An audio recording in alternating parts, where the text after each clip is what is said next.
वो इसलिए पूछना कि कहाँ पर पड़ा है वो सबका सेंटर शो। ठीक है, पूछ के रुक जाना।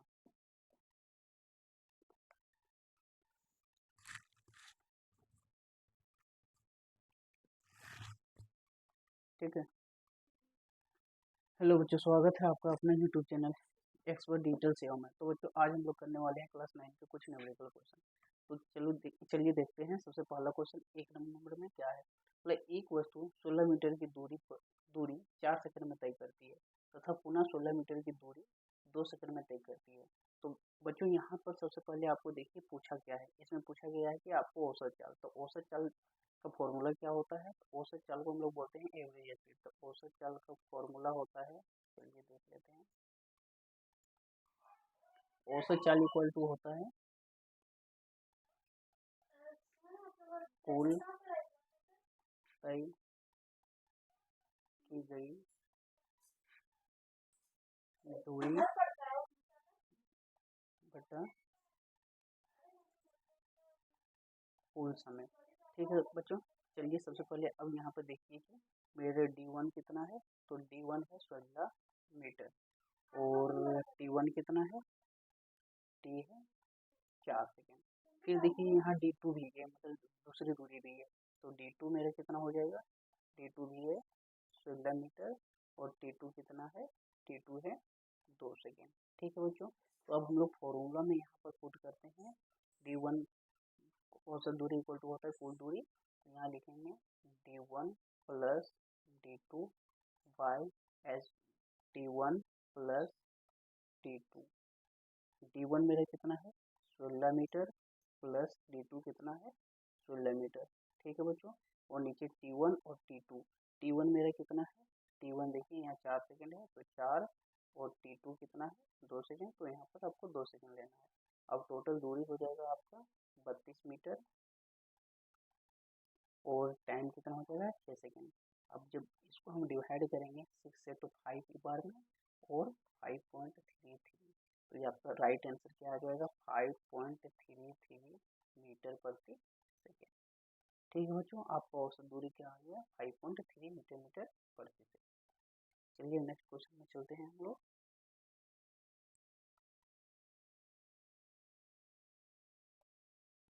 नेक्स्ट क्वेश्चन में है देखिए कि कोई कार एक समान रूप से त्वरित होकर 5 सेकंड में 18 किलोमीटर प्रति आवर से 36 किलोमीटर प्रति आवर की गति प्राप्त करती है।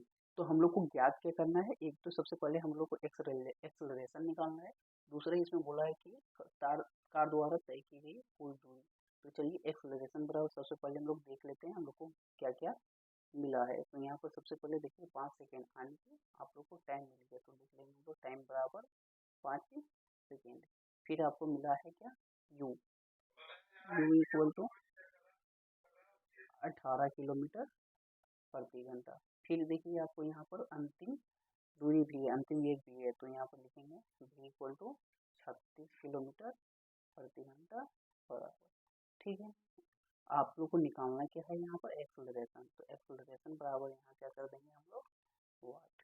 ठीक है बच्चों, अब चलिए देखते हैं हम लोग एक्सेलरेशन कैसे निकाल सकते हैं। तो गति की प्रथम नियम, प्रथम नियम से। ठीक है बच्चों, तो गति का प्रथम नियम क्या होता है, यू v बराबर u plus a t. v equal to v यहाँ पे हमको गिवन है देखिए, लेकिन यहाँ पे आप लोग को देखना है कि ये सेकंड में है और ये किलोमीटर प्रति घंटा में। तो सबसे पहले हम लोग को काम है इसको मीटर प्रति सेकंड में चेंज करना। तो 18 किलोमीटर प्रति घंटा था, तो इसको हम लोग मीटर प्रति सेकंड में चेंज करने के लिए इसमें क्या करेंगे 5 बटा 18 मल्टीप्लाई करेंगे। 18 से 18 एक कट हो जाएगा, सिर्फ बचेगा 5 मीटर प्रति सेकंड। ऐसे ही हम लोग अंतिम वेग को करेंगे। यहाँ पर 36 किलोमीटर प्रति घंटा है, इसमें भी 5 बटा 18 मल्टीप्लाई करेंगे और 18 से ये 2 बार में कटेगा। 5 टू जो कितना होता है 10 मीटर प्रति सेकंड। ठीक है बच्चों, अब हम लोग यहाँ पर जो जो हम लोग को मिल गया उसको पुट करेंगे। तो v इक्वल टू यहाँ देखिए हम लोग को क्या मिल गया 10 मीटर। तो हम लोग यहाँ पर 10 लिखेंगे equal to u equal to कितना है 5 मीटर प्रति सेकंड। तो u बराबर 5 लिखेंगे प्लस ए, एक्सेलरेशन हम लोग को निकालना है। t इक्वल टू हम लोग को गिवन है कितना है 5 सेकेंड। अब 10 इक्वल टू 5 प्लस 5 ए। ठीक है बच्चों, अब यहाँ 10 में देखिए इक्वल टू को उधर में है और प्लस में है, तो हम लोग इक्वल टू को इधर इसको लाएंगे तो क्या हो जाएगा, जो प्लस में रहता है वो माइनस में होता है, तो इसको हम लोग माइनस में लिखेंगे इक्वल टू 5 ए। तो ए इक्वल टू क्या हो जाएगा आपका 5/5। अब जब काटेंगे तो यहाँ आ जाएगा 1 मीटर प्रति सेकेंड स्क्वायर। ठीक है बच्चों, एक्सेलरेशन मेरा निकल गया। अब हम लोग को निकालना है दूरी। तो दूरी निकालने का फॉर्मूला जो होता है वो गति का द्वितीय नियम हम लोग लगा देंगे। गति के दूसरे नियम से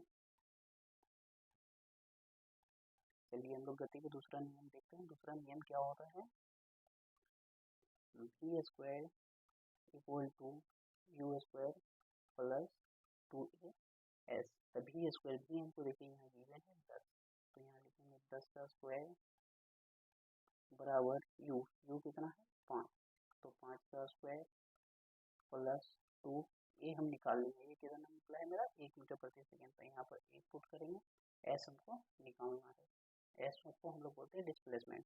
10 का स्क्वायर जो होता है तो 100 होता है, इधर 5 का स्क्वायर 25 हो गया प्लस 2s।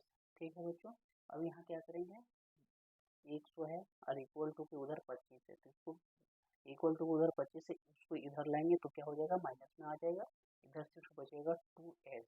अब देखिए ये 100 में 25 हम माइनस करेंगे तो कितना बचेगा 75 इक्वल टू 2s। तो s इक्वल टू आपका कितना हो जाएगा 75/2। जब इसको डिवाइड करेंगे तो कितने बार में डिवाइड हो जाएगा 37.5। तो इसका डिस्प्लेसमेंट कितना हो जाएगा बच्चों, डिस्प्लेसमेंट इक्वल टू हो जाएगा 37.5 मीटर। ठीक है बच्चों, इसका राइट आंसर ये हो जाएगा। एक्सेलरेशन अगर पूछे तो 1 मीटर प्रति सेकंड स्क्वायर, और डिस्प्लेसमेंट पूछे विस्थापित या दूरी तो हो जाएगा 37 मीटर। ठीक है बच्चों, चलिए हम लोग नेक्स्ट क्वेश्चन में चलते हैं।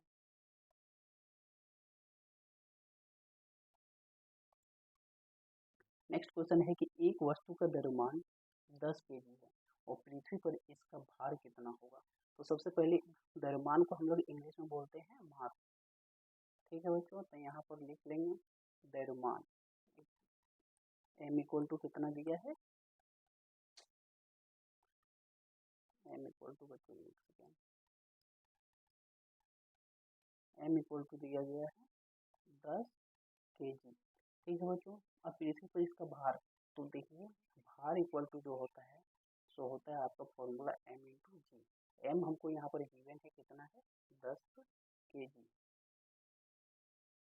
10 kg है। और देखिए जी का जो जी को हम लोग बोलते हैं द्वितीय मान।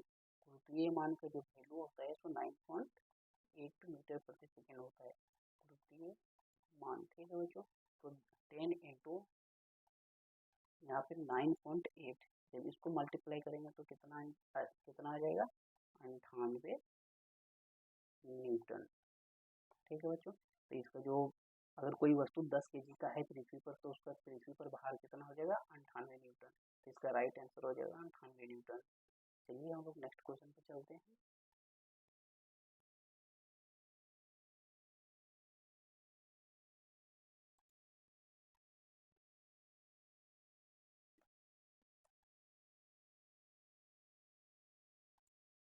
नेक्स्ट क्वेश्चन है किसी वस्तु पर 5 न्यूटन बल लग रहा है और बल की दिशा में वस्तु 2 मीटर विस्थापित होती है। यदि विस्थापन होते समय लगातार वस्तु पर बल लगता रहे तो समीकरण के अनुसार किया गया कार्य क्या होगा। तो इसमें देखिए सबसे पहले हम लोग को यहाँ फोर्स दिया गया था, हम लोग लिख लेंगे फोर्स। फोर्स को हिंदी में बोलते हैं बल। ठीक है बच्चों, तो फोर्स इक्वल टू दिया है 5 न्यूटन। इसी तरह देखिए यहाँ विस्थापन को हम लोग इंग्लिश में बोलते हैं डिस्प्लेसमेंट। तो यहाँ पर एस इक्वल टू भी दिया है डिस्प्लेसमेंट विस्थापन। ठीक है बच्चों, विस्थापन तो यहाँ कितना दिया है 2 मीटर। और यहाँ पर हम लोग से पूछा क्या गया है कार्य, तो कार्य को इंग्लिश में बोलते हैं वर्क। वर्क इक्वल टू क्या होता है फॉर्मूला, वर्क इक्वल टू होता है एफ इंटू एस।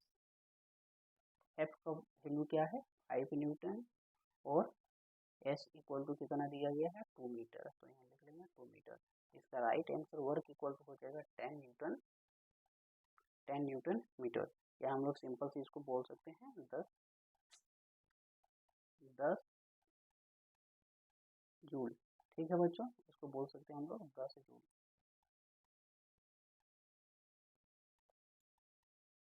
10 जूल इसका राइट आंसर हो जाएगा 10। ठीक है बच्चों, चलिए नेक्स्ट क्वेश्चन पे चलते हैं हम। नेक्स्ट क्वेश्चन है 15 केजी द्रव्यमान एक वस्तु 4 मीटर प्रति सेकंड के एक समान वेग से गतिशील है, वस्तु की गतिज ऊर्जा कितनी होगी। यहाँ भी हम लोग को ऊर्जा निकालनी है, और यहाँ पे हम लोग को कौन सी ऊर्जा निकालना है, गतिज ऊर्जा। ठीक है बच्चों, तो सबसे पहले हम लोग देखेंगे कि यहाँ पर दिया क्या है। तो सबसे पहले हम लोग देखेंगे 15 केजी द्रव्यमान, द्रव्यमान को हम लोग इंग्लिश में क्या बोलते हैं, मास। तो हम लोग लिखेंगे मास इक्वल टू 15 केजी। ठीक है बच्चों, यहाँ पर देखिए 4 मीटर प्रति सेकंड वेग, इसको हम लोग बोलेंगे वेग। वेग को इंग्लिश में बोलते हैं वेलोसिटी। वेलोसिटी इक्वल टू दिया है 4 मीटर प्रति सेकेंड। और यहाँ पे हम लोग को निकालना है क्या, गतिज ऊर्जा। गतिज ऊर्जा आने की हम लोग को निकालना है वर्क इक्वल टू वाट। तो हम लोग सबसे पहले गतिज ऊर्जा का फॉर्मूला क्या होता है तो लिख लेंगे गतिज ऊर्जा। गतिज ऊर्जा का फॉर्मूला होता है 1/2 mv²। तो 1/2 का 1/2 m इक्वल टू हमको यहाँ पर गिवन है कितना है 15, और यहाँ पर v का मतलब v का भी वैल्यू दिया है कितना 4। तो इसको हम 2 बार मल्टीप्लाई करेंगे क्योंकि ये स्क्वायर है यहाँ पे। तो देखिए सबसे पहले 2 से ये 2 बार में कट जाएगा, तो सिर्फ आपका क्या बच जाएगा, आपका बच जाएगा कितना 15 इंटू 4 इंटू 2। अब सारों को मल्टीप्लाई करेंगे तो कितना हो जाएगा 15 चौक 60 और 60 गुना 120। तो 120 जूल हम लोग लिख सकते हैं। तो इसका राइट आंसर हो जाएगा 120 जूल। तो चलिए बच्चों नेक्स्ट क्वेश्चन पे चलते हैं हम लोग।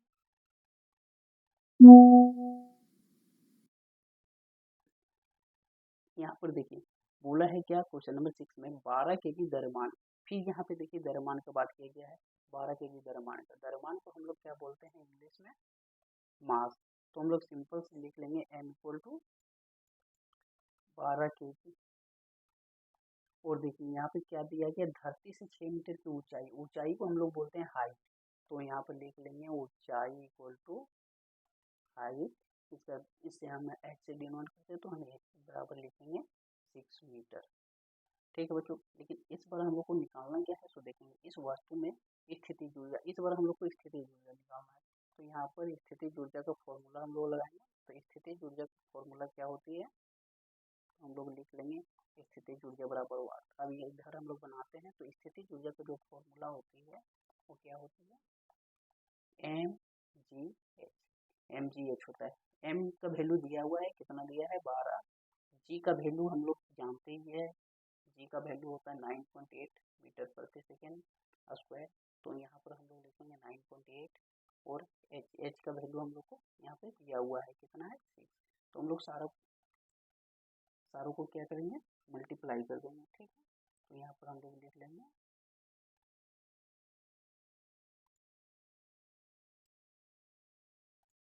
यहाँ पर हम लोग लिख लेंगे 6। अब सारों को मल्टीप्लाई करेंगे, यहाँ पॉइंट हटाएंगे और नीचे 10 लेंगे।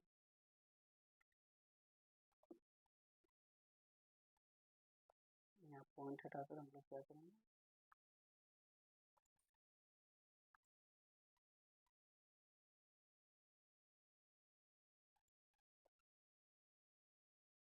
नीचे 10 लेंगे। अब देखिए सारों को मल्टीप्लाई करेंगे, तो जब मल्टीप्लाई करेंगे तो क्या हो जाएगा ये मेरा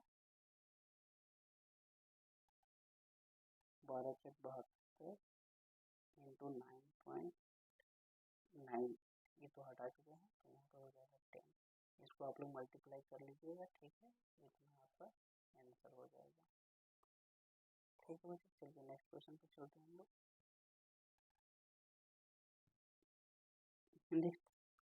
देखिए बच्चों ये क्वेश्चन हम सब करने वाले नहीं हैं, आप लोग को कुछ क्वेश्चन हम करके बता देते हैं, आप लोग खुद से ट्राई कीजिएगा। इसके लिए आप लोग को एटॉमिक नंबर ऐड करने की आवश्यकता है। तो आप लोग कम से कम 20 नंबर तक एटॉमिक नंबर ऐड कर लीजिएगा। यहाँ पे दिया हुआ है निम्न यौगिकों का आणविक द्रव्यमान। आने की जो तत्व है उसका द्रव्यमान हम लोग को निकाल के यहाँ पे लिखना है, परिकलन कीजिए। तो हाइड्रोजन जो होता है सो मेरा 1 नंबर में आता है, और इसका द्रव्यमान क्या होता है 1, तो इसका राइट आंसर 1 ही हो जाएगा। ठीक है बच्चों। इसी तरह हम लोग दूसरा नंबर देखते हैं। दूसरा नंबर में ऑक्सीजन दिया है, तो ऑक्सीजन जो है सो मेरा 8 नंबर में आता है। तो 8 नंबर में आता है तो हम इसको लिख सकते हैं, लेकिन इसका द्रव्यमान जो होता है सो 16 होता है। तो इसका राइट आंसर 16 यू। हम लोग द्रव्यमान को यू से डिनोट करते हैं, इसलिए आप लोग यू जरूर लिखिएगा। तो 16 यू इसका राइट आंसर हो जाएगा। इसी तरह एक क्वेश्चन और हम बता देते हैं। यहाँ पर दिया है Cl, तो Cl जो आपका आता है वो 17 नंबर में क्लोरीन आता है और इसका एटॉमिक मास अप्रोक्स में 35 होता है। तो इसका एटॉमिक मास कितना हो जाएगा? 35 यू। इसका राइट आंसर 35 यू। इसी तरह आप लोग 1 से 20 तक ऐड कर लीजिएगा एटॉमिक मास और निकालने की कोशिश कीजिएगा। ठीक है। यहाँ पे एक हम बता देते हैं इस टाइप का क्वेश्चन। देखिए यहाँ पे C2H दिया हुआ है, तो C2 मतलब यहाँ पे 2 कार्बन है और 2 कार्बन है, तो एक कार्बन का जो होता है सो एटॉमिक मास जो होता है सो देखिए कार्बन 6 नंबर में आता है और इसका एटॉमिक मास 12 होता है।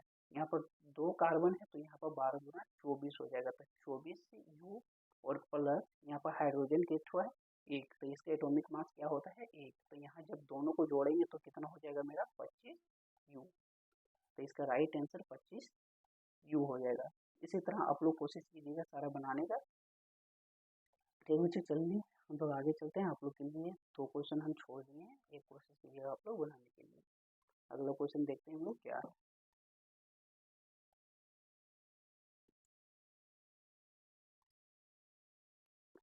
अब देखिए यहाँ पर अगला क्वेश्चन जो है सो निम्न सूत्र लिखिए। अब निम्न का हम लोग को क्या है सूत्र लिखना है। यहाँ पर देखिए सोडियम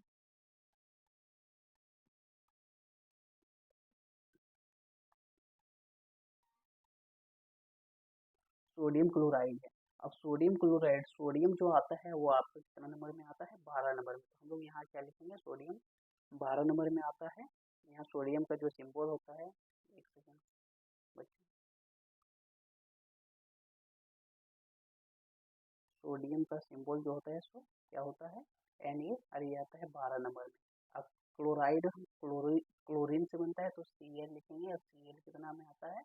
17 नंबर में। इसका इलेक्ट्रॉनिक विन्यास करना पड़ता है। अगर आप लोग को इलेक्ट्रॉनिक विन्यास नहीं आता है तो हम थोड़ा सा बता देते हैं, लेकिन पूरा सीखने के लिए आप लोग को ठीक से सीखना पड़ेगा। इलेक्ट्रॉनिक विन्यास होता है कि कितना नंबर में कोई भी तत्व आता है। जैसे कि हम लोग मान लेते हैं कि 12 नंबर में मेरा क्या आ रहा है? सोडियम। तो इसका इलेक्ट्रॉनिक विन्यास करेंगे तो इसका जो होता है सो 4 कक्षा होता है। तो 4 कक्षा देखिए, एक कक्षा ये हो गया, दूसरा कक्षा ये हो गया, तीसरा कक्षा ये हो गया, चौथा कक्षा ये हो गया। तो हर एक कक्षा में इलेक्ट्रॉन की संख्या कितनी होती है वो डिनोट करता है। तो इसमें 2 ही रहता है, इसमें 8 रहता है, इसमें 18 रहता है और इसमें 32 रह सकता है।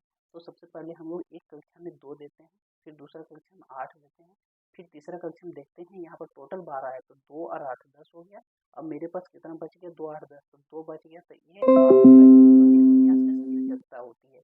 इसी तरह 17 का करेंगे, इसमें 2 आ जाएगा पहला कक्षा में, दूसरा कक्षा में 8 आ जाएगा, 10 हो गया, तीसरा कक्षा में 7 आ जाएगा। ये 7 जो होती है इसको हम किसी को क्या दान नहीं दे सकते हैं, उससे हम क्या करेंगे? गेन करेंगे। सेक्रीफाइस करने में इसमें क्या है? बहुत ज़्यादा मेहनत है, इसलिए हम लोग क्या करेंगे?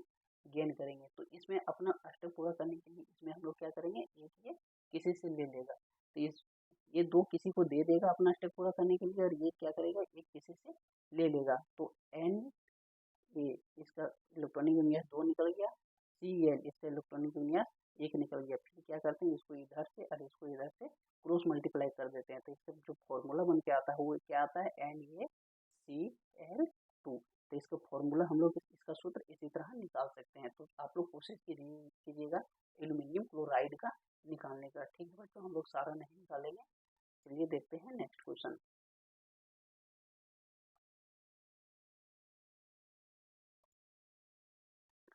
तो नेक्स्ट क्वेश्चन है, उदाहरण के साथ व्याख्या कीजिए कि परमाणु संख्या, परमाणु द्रव्यमान और संभारित और समस्थानिक किसे कहते हैं।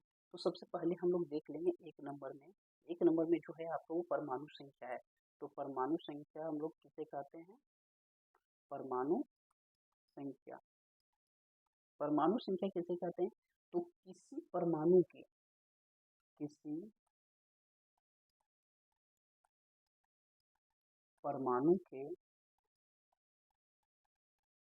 नाभिक किसी परमाणु के नाभिक में प्रोटॉन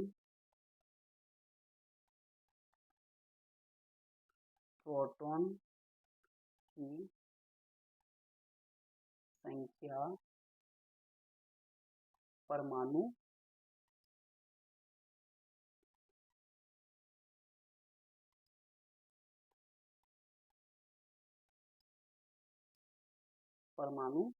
संख्या कहलाती है। ठीक है, परमाणु संख्या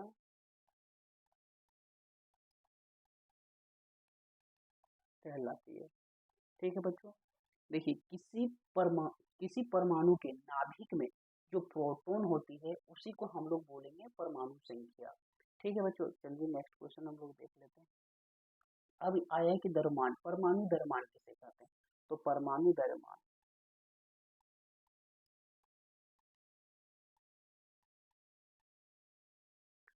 द्रव्यमान देखिए किसी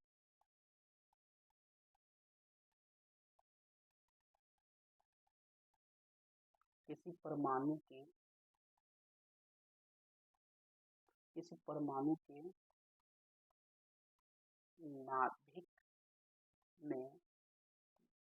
नाभिक में प्रोटॉन तथा न्यूट्रॉन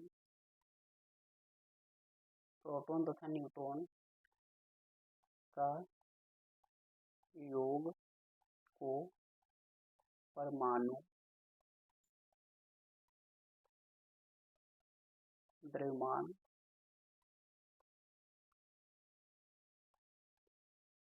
कहते हैं। तो बच्चों देखिए प्रोटॉन के परमाणु जो परमाणु द्रव्यमान ठीक है बच्चों, परमाणु द्रव्यमान किसे कहते हैं? तो किसी भी परमाणु के नाभिक में जो न्यूट्रॉन प्लस प्रोटॉन, ये सब दोनों का योग जो होता है उसी को हम लोग बोलेंगे neutron plus proton equal to क्या होता है? परमाणु द्रव्यमान।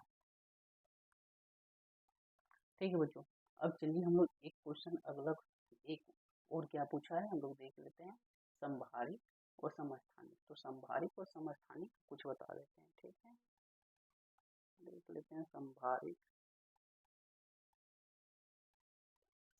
देखिए संभारिक आप लोग को यहाँ पे दो तत्वों को दे देगा, जैसे कि हम आप लोग को दे देते हैं 12 Na23 और यहाँ पे दे देते हैं 12 Na24।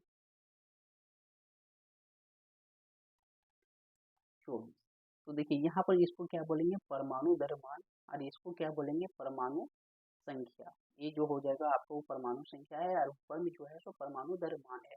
तो यहाँ पे देखिए हम आपको एग्जाम्पल में दिखा रहे हैं। यहाँ पे देखिए एक और आप लोग को यहाँ पर दे देते हैं C6 12 और यहाँ दे देते हैं 7 6 12।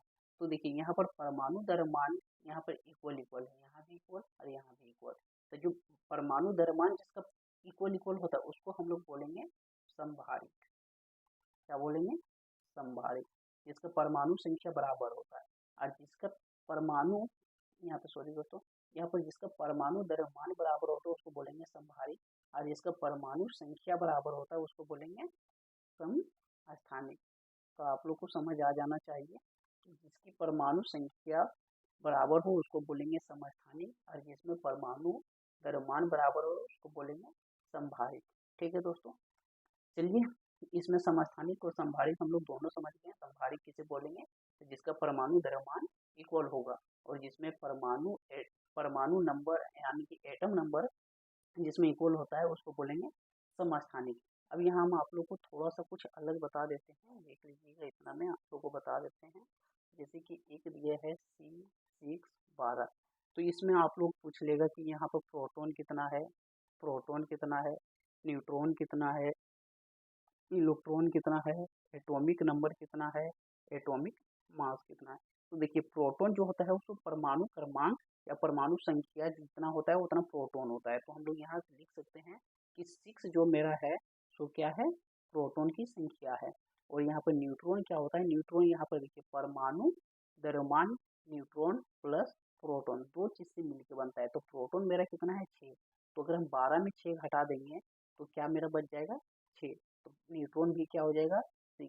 अब इलेक्ट्रॉन, तो प्रोटॉन और इलेक्ट्रॉन ये सब दोनों क्या होता है इक्वल होता है। तो हम लिख सकते हैं इलेक्ट्रॉन भी क्या है मेरा 6। एटॉमिक नंबर, तो हम क्या बताएं कि प्रोटॉन की संख्या जो होती है उसी को हम लोग बोलेंगे एटॉमिक नंबर। तो यहाँ प्रोटॉन की संख्या क्या है 6, तो एटॉमिक नंबर भी हो जाएगा मेरा 6। एटॉमिक मास क्या बोले न्यूट्रॉन प्लस प्रोटॉन, तो यहाँ ऊपर में जो दिया रहता है इसको बोलते हैं एटॉमिक नंबर, तब 12 हो जाएगा मेरा एटॉमिक नंबर। ठीक है बच्चों, चलिए अब लोग ये आप लोग ठीक से देख लीजिएगा और ठीक से करके जाइएगा, क्योंकि कल एग्जाम में आ भी सकता है। ठीक है, चलिए देख लेते हैं नेक्स्ट क्वेश्चन हम लोग।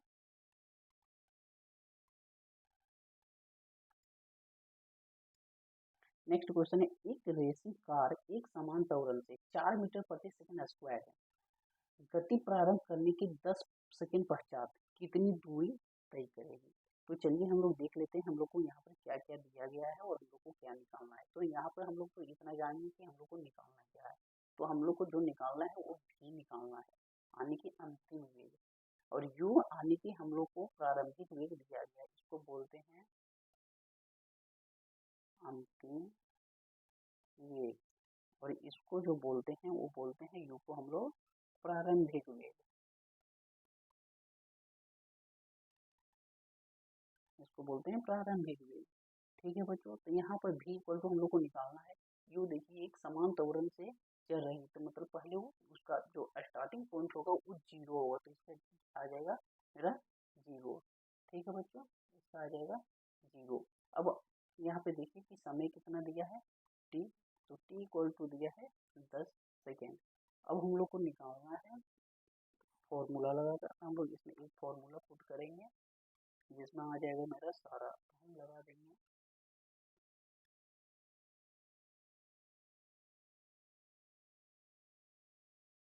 v equal to u t plus half a t square. तो u मेरा क्या दिया है 0, तो हम लोग लिखेंगे यहाँ 0।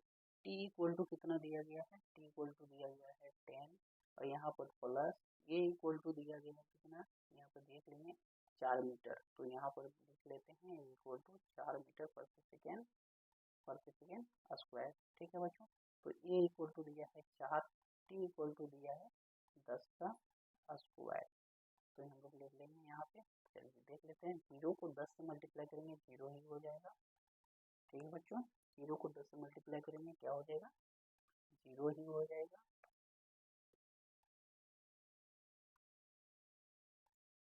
0 को 10 से मल्टीप्लाई करेंगे 0 हो जाएगा, प्लस 4 गुना 10 का स्क्वायर करेंगे तो 10 का स्क्वायर करेंगे तो 100 हो जाएगा। ठीक है बच्चों, 10 का स्क्वायर करेंगे तो 100। अब इसको जब मल्टीप्लाई करेंगे तो 400 मीटर, इसका भी इक्वल टू आ जाएगा। ठीक है बच्चों, तो इसका अंतिम वेग हो जाएगा 400 मीटर। 10 सेकंड के बाद वो कितना दूरी तय कर लेगी, तो 400 मीटर। चलिए हम लोग देख लेते हैं नेक्स्ट क्वेश्चन। आज के लिए इतना ही काफी है बच्चों, थैंक यू।